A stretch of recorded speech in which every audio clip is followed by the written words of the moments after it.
This is a 1969 Mitsubishi Colt 1100f.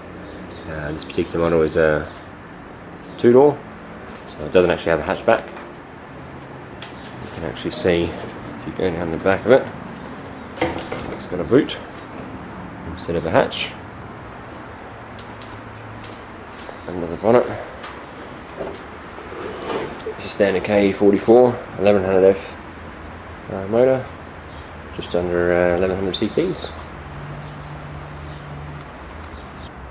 The interior is fairly basic. This particular model came with a radio. It's got a plastic steering wheel and twin gauges. This particular model, seeing it's not an SS, doesn't have the tacho, contains the temperature gauge and fuel gauge on the left and your speedo and miles on the right hand side. Just a standard 4-speed gearbox. One of the features of the 1100f was the pop-out side windows, just like a house window.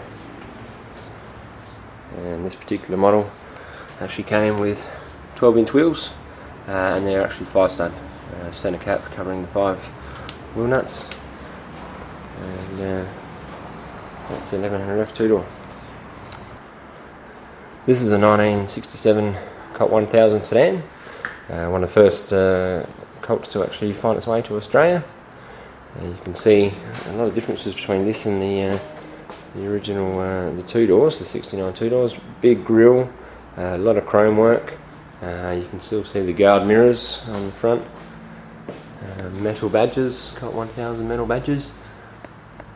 The distinctive flat sedan center hubcaps. You can also see the door handles. They aren't sunken in, they protrude from the body. And that's the 1000 sedan. Engine bay of the 1000 sedan. It's actually a KE43 1000cc motor, so a little bit slower than the later versions.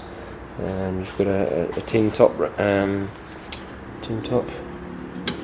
cover, old water bag style windscreen washers, and down there you can actually see it's got an old cartridge style oil filter, so a few minor differences to the later models. Interior of the 1000 sedan, you've got an original bench seat in front and back in this particular colour style. A lot of chrome work inside, chrome door handles and your windscreen wipers, your winders and everything.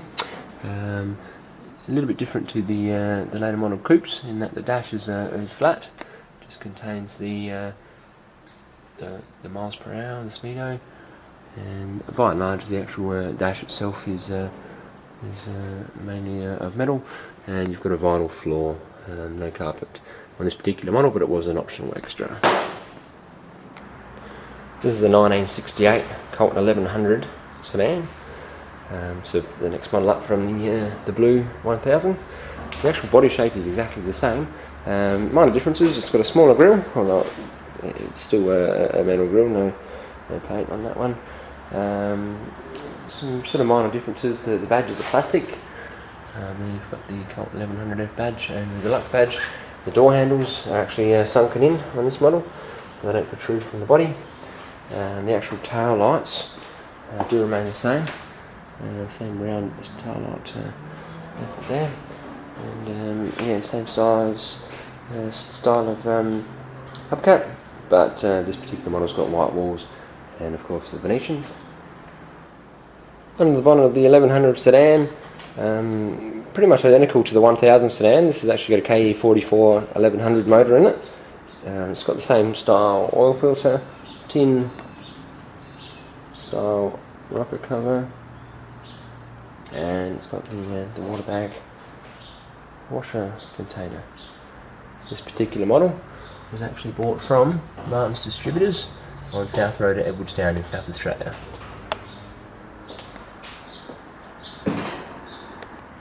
Interior of the 1100 came with carpet, this particular model.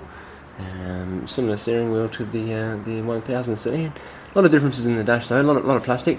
The gauge layout is fairly similar, and this one did actually come with a radio.